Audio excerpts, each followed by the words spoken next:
I'm so ready to eat some oats. Let's get it. Today I'm gonna make a lemon date oatmeal.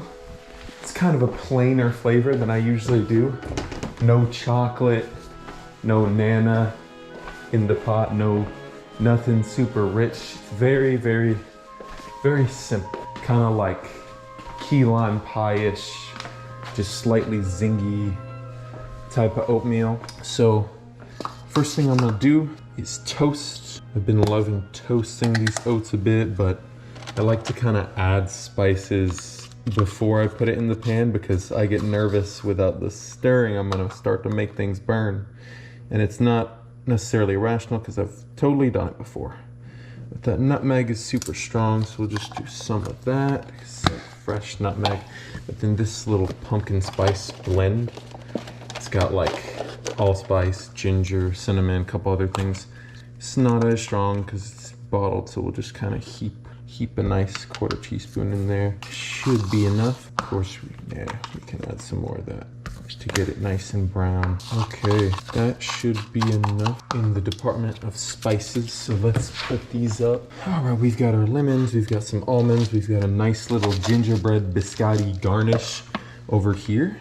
But what we need to grab some of our cold ingredients. Not the yogurt just yet. That'll be at the end. Got 2 bags of dates because one was kind of hard and one was very soft. We're actually going to use both. You'll see why a bit later. Got some flax here. Leave that there. All right, well, let's get the heat on here. Not at full blast yet. Kind of like at a medium high, as we're going to do that toast beforehand. I also want to garnish this one with a nice little seared lemon. Let's also get our water ready. Okay, as for the dates, the hard ones, save for later. That's more of a topping. These nice gushy ones. See the gushiest date I can from here. We don't want much, just enough to offset just how lemony this is with some of that date sweetness. It combines beautifully. One of those softer too, and that should mix in no issue, but you know what, just because I can, just chop it up a bit. Now this should come to heat pretty quick.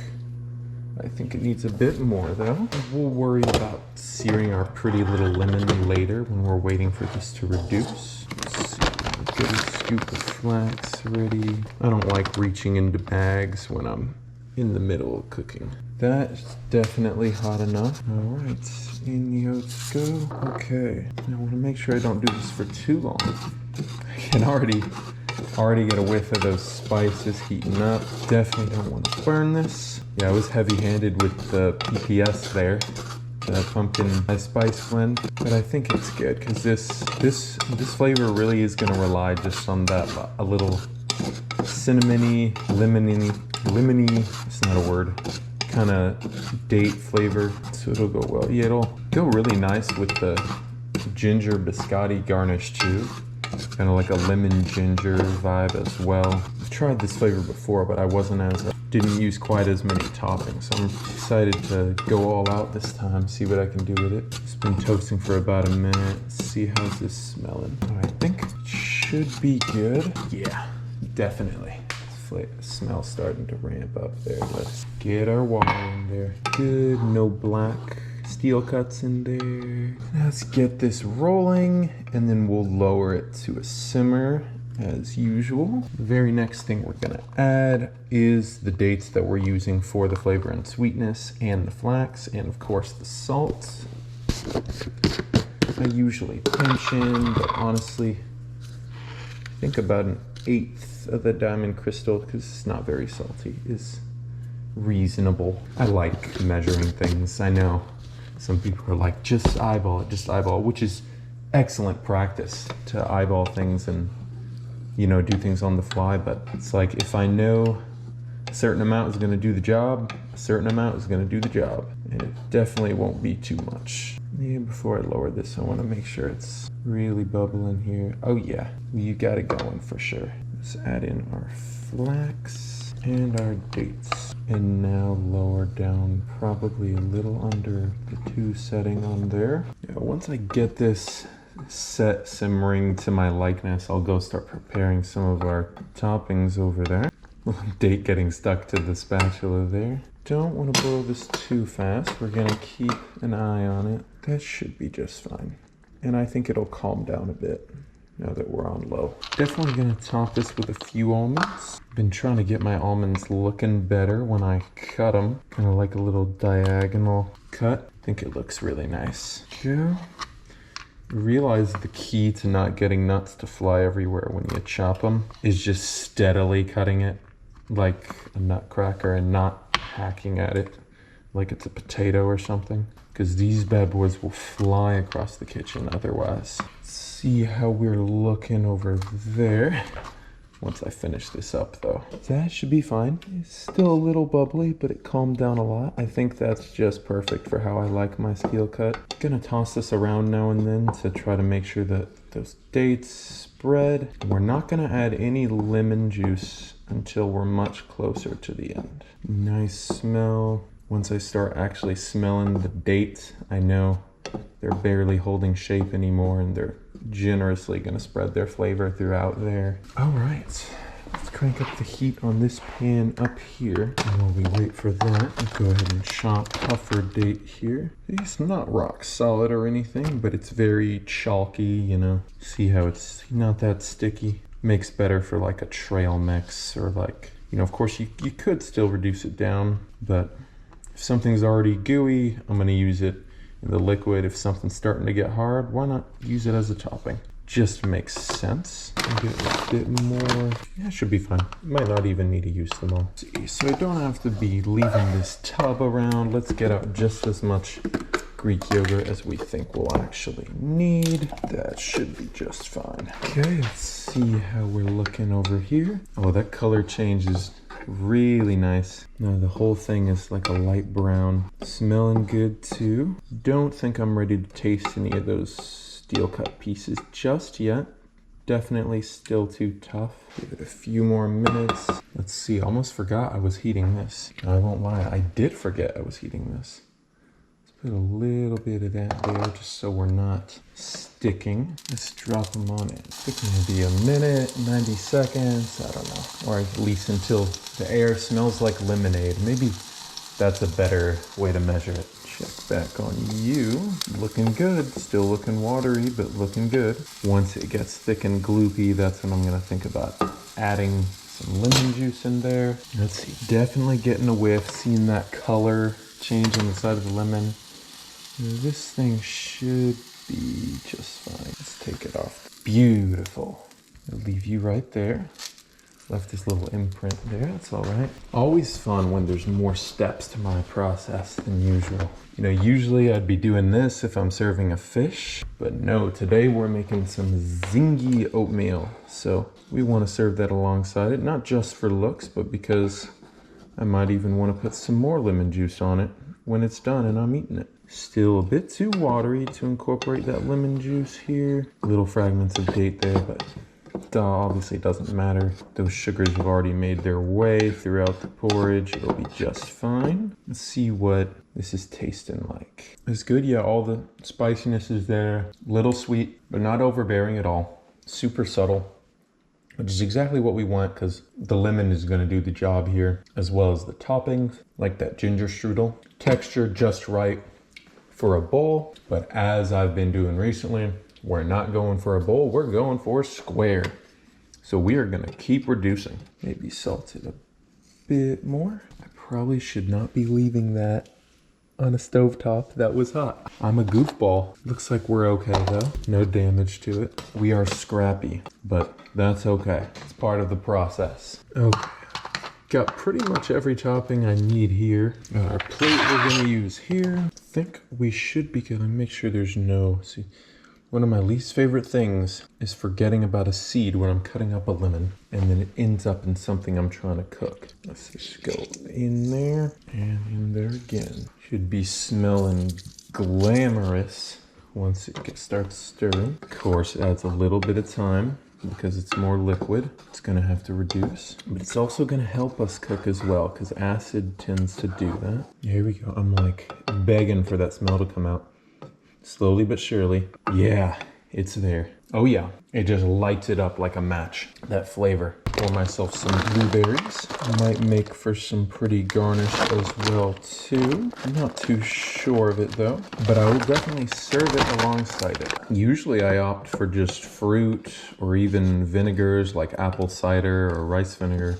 It wasn't until recently that I started using lemon for some of my oat flavors, and it got me thinking like how many other things I could make. It also made me realize I should really get a little zester, or whatever you call it. Because I bet if I added lemon zest, this would pop even more. Or like what if I did like a lime oatmeal, like a tahine oatmeal?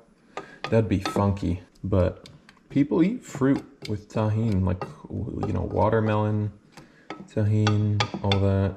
It's definitely something there. Oh yeah, tasting great, just not ready to come out of the pot. We want you thick. I used to be such a chocolate supremacist when it comes to my oatmeal flavors, but I gotta say, this lemon date flavor I've been doing, I have been craving it. I have been craving it. I didn't do chocolate in anything I had yesterday. This just hit the sweet spot. I was like, wow, I've been sleeping on lemons. I'm glad life gave me them. All right, let's see.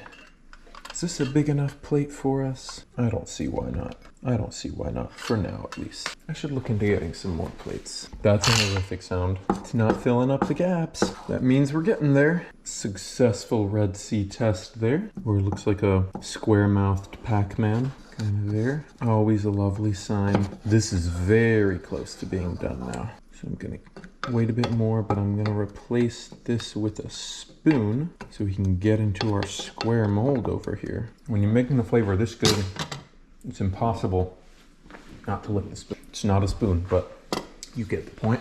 You're so close. At this point, it's like I'm nudging it with a stick to finish, like do something. At this point, it's pretty much there, but I like to be extra safe to make sure my square doesn't start drooping all over the plate. I want you thick. Still tasting fantastic. It's like a lemon square, but with that cinnamony note to it and that date flavor. Oh, that is fantastic.